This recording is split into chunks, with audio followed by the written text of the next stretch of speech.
What's up, people? Orsicourse here, coming at you with another Paragon deck build / gameplay. So today we're gonna be looking at the new hero Yin. I finally got a game in with her, and we actually did pretty well. We got a victory. So I'm gonna go ahead and go over the deck build that I'm running with her. I actually made 2 or 3 decks for Yin. So I posted one up earlier on YouTube, and I'm gonna post this one up that's slightly different. So I'm gonna go over it really quickly. So Yin's a carry, so I go with the Warlord. 60 power, 100% damage bonus. You want her to hit hard, so this card is perfect. The consumables, keep it simple. Health potion, Scout's Ward, Strike token. I want to keep that ward in there just so I have that vision, because you don't want to get caught out. So I keep that ward till just about in game to my last couple of points there, and then I'll go ahead and discard it.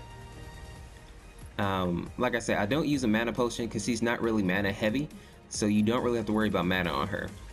Now, as we get into the deck proper, I have 3 throwaway cards, which are the Madstone's Gems, 12 power, 5.5 attack speed, and I equip them with a minor cast. So all my Madstone Gems are the same. I built that way because it gets you ahead really quickly. I like that 12 power spike. Then if you do start to snowball, like if you can get ahead and you can get those 3 cards up early, you can really dominate a team. So now Yin, with her farm, she can get ahead, you know, especially if you get some safe farm in the lane. I mean, she can really start to pull away because that cleave is ridiculous. Now, as we get down here to the deck proper, I go 60% crit, a little bit of attack speed because her attack speed scales pretty well from what I see, and mostly damage though. So I have 3 Spirit of Rift Hunters. 2 of them are exactly the same. So I'm going to show you one of them. So 6 power, 4% crit, then 8% crit once you fully upgrade it. I equip this with a major cast and then a major wound. 2 major casts actually. Give me a nice spike to damage and 12% crit. Now my second Spirit of Rift Hunter is exactly the same. And the third Spirit of Rift Hunter is all damage. So 3 strikes. So with those right there, I'm sitting at 60% crit, and that's all good. 6 out of 10 hits will be crits, if the math is correct.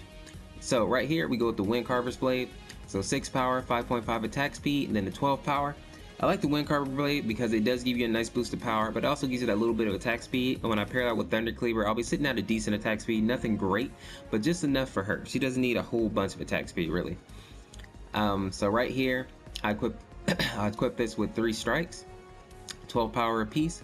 So right there I'm stacking up a pretty good amount of power. Now I built this card towards the end game. It's the Thunder Cleaver, 5.5 attack speed, unique passive, melee basic attack, gain an additional 50 plus 50% damage bonus to cleave. Now I also like the active, instantly deal basic attack damage as basic damage to nearby enemy units. So this does a couple of things. It helps you with the split push ridiculously, but it also just helps with her cleave ability. Once you activate her cleave, she starts doing 100% cleave damage. So with this stacked on top of that, she'll be hitting very hard, doing a lot of damage. I mean, and the split push is ridiculous. So I like having the Thunder Cleaver on her. Even just for the instant deal damage as basic damage, it's all good. It really helps her push the lane, really helps her get that farm up, which will help her get ahead of other carries, especially if you can get that gold buff on top of it. Now the last card here is the Blade of Agora. Now I like this card because it gives you the 100% crit bonus. So this card is 6 power, and I equipped it with 3 minor strikes. So right there, I built very heavy on the damage, a little bit of attack speed, somewhat heavy on the crit, 60%, and she seems to be hitting pretty hard. She can burn you down pretty quick, good damage. So I'm going to go ahead and show you how this deck looks in actual action.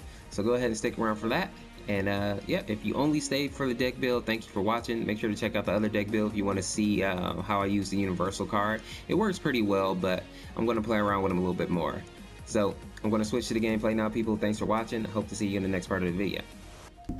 What's up, people? Thanks for sticking around for the gameplay. So we're going to go ahead and jump right into it. Now this is my first game as Yin with PvP. I think it went pretty well. As you see right here, my Countess is coming up, flanking this steal. So we hop on him, and he dashes out even further, thinking it's a 1v1. And my Countess ends up getting the kill, which is okay. You know, I'll take the assist. It would be nice if I would have got the kill. Now here comes our Greystone. We pull him into the tower. Go ahead, we jump on him. Now I thought my Greystone was gonna come back, but he actually backs off, and I end up taking the kill there, which is all right. Well, end up getting killed. So I'm gonna show my kills, and I'm gonna show my deaths. So yeah, be ready for that. I think I only died twice though, but silly deaths, silly deaths. So right here, my Countess jumped on their Bellica, and then she jumps on Chimera, so I go in with her. I was trying to figure out my jump here. That's why I'm looking all crazy. So I should have just jumped on her with my whip, but I was trying to figure out, you know, get her mechanics down a little bit. That's why I was just looking at the ground. But I come around here, and, you know, I figure out how to do the jump, and I might kill, you know, still her kill there, but, you know, I was learning. In any case, though, right here, we're going to flank around. I see we got two coming up. A nice little wave pushing with them. My Seraph is coming to help me, so I'm patient right here. Stand out of Bellica's way. And now they had a pretty good team as far as not having to worry about projectiles and all that, because I didn't really have too much to be reflecting. So for a while, I didn't even upgrade my little reflex, really. Now right here, we go ahead and jump on this guy. And as you can see, I'm having some issues with my whip because I'm not looking at the actual targeting little thing there. I was just looking at the whip, and I'm figuring that's a whip. It's gonna hit them right along them in the direction, and it's not. You have to be accurate. It's almost like playing Sparrow kind of. You know, you still have to actually aim.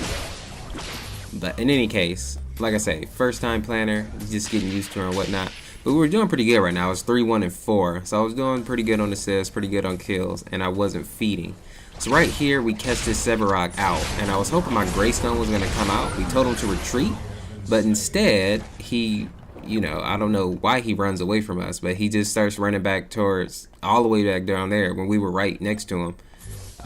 I thought he was going to come get Sevarog with us, but he just, I don't know, just didn't have that map awareness, I guess. Because we caught that Sevarog out bad. So right here, we get to a 2v2. I jump on, what's the face here? Bellica. And my Countess goes down. Now I'm trying to kill her, and I don't get that hit with the whip, apparently. And she ults me, and I go down. Which is all good. Now I thought I hit her right there, but apparently I did not. That's why I say I gotta get my aim right with this whip, because it looks like you're hitting people, but you're not. You gotta be on the, what is that called? The reticle? I can't think of what it's called now, of course. But you gotta be on target is what I'm trying to say. Because like right here too, that's why I put this in the video, because I was missing hella whips. So yeah, I don't know if anybody else is gonna find that confusing, but you know, the way the whip looks, it looks like you're always hitting them, but you gotta actually pay attention to your little aim thing there in the center. Because I was just swinging wildly like I'm about to hit everybody with the whip, and that's not how it goes down. So right here, we get close to the end of the game. I'm sitting at 7 assists, so I can definitely see how she can be played as a support, because she's that type of character. She has a lot of utility in that way, especially with the slow time and all that.